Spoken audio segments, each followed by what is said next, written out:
والله بالله تلا go'aanka uu qaato waxa weey in la dilo farmaajo inuu iska bixin madaxweynada haddii sodoma bari uga guuri waayo wixii ku dhaca asaga mas'uuliyadda qaadaya anaga hawiyana lama haysto waa la dilaynaa beedkiisa aan la saarin madaxweynaha ku dhacayna toddoba wiil buu naga dilay hadda Cabdi Caash ku dilay oo meedkooda la yahay ayada ugu aragna meedkiisa la arki maayo waa gumayna marka dilay meedkiisa waa inaan helnaa beesha marreexaan oo kala soo waadkeeda iyo odayaasheeduna jawaab degdeg ah inaan ka helnaa oo afar maajo inay qaban karaan inay qaban waayaan haddii labaas mid aan ka weyno xoog baa iskaga saarayna oo daahiman Ameerika saaray maxaan siyaad barraxman ka saaray cid kastoo soo gurisa ka saarnay hawiya saaray hawiya beesha hawiya waa cudud xamar degan cidna uga habaysamayso 1 milyan oo qori haystaan ciidanka 1 milyan qori kuwa ku filayeen ka saaraan Greek wax ma qashay shay toosan madaxweynaha waa uu talahay wallahi ila fiyo shay toosan ka bacd waxa la ogaa inuu waaleeyay farmaajo waxa misay inuu waa inuu yahay in dhaqaatiirtu beesha caalamka inay baaraan dhaqaatiir soo diraan weey ramayna ka hadla warqadii xalay uu soo saaray madaxweynaha ku meel gaarka ama madaxweynihii hore Soomaaliya maxamed Abdullaahi Farmaajo warqadaas warqad sharciya ma ahayn mana aaminsanin fiyo inuu qoro warqadaas waxa nin waalan walaalkiisa fiyo madaxweynuhu Farmaajo waa nin waalan dadka Soomaaliyeed baa la rabaa inay gacanta midigta iyo gacanta bidix labada qabtaan labada gacmood waa ninka shalay taraasulo yiri doorashada ra'iisul wasaaraha wadaya maanta waa ka qaaday shalay waa la maanta waalay waxaan ka codsanayaa golaha musharaxiinta guddiga badbaado qaran ra'iisul wasaaraha Soomaaliya taliyaasha ciidamada dhammaan waxaan ka codsanaynaa in gacan wada shirka ku qabtaan ninkan madaxtooyada laga saaro nin waalan weyn nin xil qaadi kara maaha inuu dagaal sokeeyo ka shaqeynaya dadka isku laayo ku shaqeynaya mana ka yeelin warqadaas uu qoray mana aqoonsanin waxaan kaloo rabaa inaan halka uga hadlo Soomaaliya shalay ayadoo la joogo beesha caalamka iyo musharaxiinta kulli joogaan buu warqad qoro u leeyahay waxaan ku wareejiyay ra'iisul wasaaraha inuu doorashooyinka qabto sagaal bilood laga doorashada socota waxa laga wadi waay laga socodsi waay isagu aha hortaagna markasta ninka hortaagan doorashada sida ula socono oo bay dhabashad ku qabto xagga shir ku qabto markii la shiraba hadda wuxuu marahayaa safaray iyo kolonajis iyo dadka laayay iyo intii dambiilaha laga dhigay xildhibaano dagaal buu abaabulaya raalina kama ahin inuu dalka dagaal ka rido mana ka yeelayno waxaan leenahay ninkaas intii fiyo gacanta qabato Soomaali maanta dagaal ma baahna hadii la qabadiido waa la iska celinaya dadka xamar musharaxiinta iyo golaha badbaadinta iyo siyaasiyiinta hawiye iyo odayaasha dhaqanka waxaan ku baaqaynaa gacan bir ay ku qabtaan oo waliba ay maxkamad la geeyo la togto marka ugu dambaysa farmaajo madaxweynihii hore oo tasuurka u baabi'ay oo qalad ka galay dalka Soomaaliya oo shalay subax oo soo aan madaxweynaha jaranada dadka siinayeen ma yarka waalaya oo dadka inuu ku laayo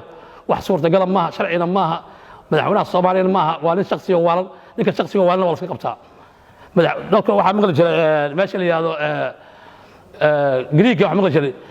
shay toosan madaxweynaha waa uu talahay wallahi ila fiyo shay toosan ka bacd waxa la ogaa inuu waaleeyay farmaajo waxa misay inuu waa inuu yahay in dhaqaatiirtu beesha caalamka inay baaraan dhaqaatiir soo diraan weey maskaxiyan in la baaro dhimirkiisa la baaro waxaan rabaa halkaan tala ka siiyo ra'iisul wasaare shalay iyadoo madaxtooyada laga xoreeyay adaa badbaadiyay soo ragay oo yiri gadaasha iyo gacan loo taagan maanta saga ku haysto xilka qaadaya waxaan ka codsanayaa baaq degdega oo dadka Soomaalida ku hadlaysid waa ninka doorashada dal sheegaysid ila soo jeesid si degdeg ah u sheegto tirad maxamed Abdullaahi Farmaajo doorashada ka wadi laa dadku iyaga iska saara iska qabanaya lama baahna ciidan shay min qabta dadku hawiye iyo Soomaali wixii doorashooyinka musharaxiinta ah waxaan ka rabaa baaqaas inaan marlaba u faa'iisto madaxweynaha galmudug Axmed Cabdi Qorqor madaxweynaha Farmaajo wuxuu gobolka Gadaa iska leh nin ay xukumo male haddii ra'iisul wasaaruhu galmudug ku yeelan waayo talada galmudug wax ka siin weydid haddii dad Soomaali galmudug madaxweynaha ka noqon meesaan labadiina isku burburaysan waxaan rabnaa inaad tixgelisid madaxweynaha galmudug oo madaxweynaha oo sharaf leh inuu tixgeliyo ra'iisul wasaaraha oo ah nin walaalkiisa ra'iisul wasaaraha dalkana ah una ogolaado talada doorashooyinka galmudug inuu wax ku yeesho codsigaas madaxweynaha soo jeedina madaxweyne anagoo ku taageersan shacabka galmudug ah waxaan ka codsanaynaa ra'iisul wasaaraha oo reer galmudug taliisa ila qaad hawiye dad hadda xoog lagu haysan kara ma hadii xoog lagu haysan Ameerika haysan lahayd adeerkiis maxaa siyaad baraysan lahaa waxaysan lahaa xasan daahir xukumi lahaa hadii hawiye xoog lagu xukumayo muqdisho gacanta ku hayay muqdisho waxay ogashahay dowladnimo sharaf bay ogashahay dowladnimo rabtaa madaxweyne rasmi rabtaa oo sharci jooga qaynuun bay rabtaa sharci lagu maamulay rabaan ma nin aan xilkiisa maadin ma xukumi karo halkaan sare waxaan ugu hayay ra'iisul wasaaraha oo aan ciidaas u haysanaa ra'iisul wasaare cadde mowqifkaaga aad ka aaminsan tahay madaxweynaha Soomaaliya haddii aad caddayn wixii hawiye ku dhaca ama Soomaali ku dhaca ama xamar ku dhaca adaa mas'uuliyadda qaadaya beesha daarad waliba ugaaska mareexaan beesha daaradna ugaaska mareexaan dad darisaan nahay dad wada dhashay baan nahay dad deegaan ka dhaxayaan nahay dadka in la isku diro loo baahna ugaas ninkaas naga qabo nafiyo maaha hadda tol kale saakan ku dacwanayna ma naqaan ugaaskii marixaan baa jooga ugaas ninkaas naga qabo adaa ugaas adoo wax dadka yaan la isku dirin haddii 24 saac soo socdaan jawaab ka weyno beeshu ka dhashay haddaan jawaab ka weyno isaga wixii xamar ka dhacay soo deesaa qaadaya annaga hawiye haddaan nahay muqdisho xoog baa uga saarnay maxaan siyaad bare haddaa hawiyana maxaan siyaad bare xoog baa uga saarnay ameerika xoog baa uga saarnay dalka annaga askare haddii aan hawiyanahay waxaan ku baaqayaa beesha beerweynta hawiye u baaqayaa waa inaan helnaa beesha marreexaan oo ka dhashay ugaaskeeda iyo odayaasheeduna jawaab degdeg ah inaan ka helnaa oo 4 maajo inay qaban karaan inay qaban waayaan haddii labadaas mid aan ka weyno xoog baa iskaga saaraynaa u daahiman ameerika saarnay maxaan siyaad bare xamar ka saarnay cid kastoo soo nguraysa ka saarnay hawiya saaray hawiye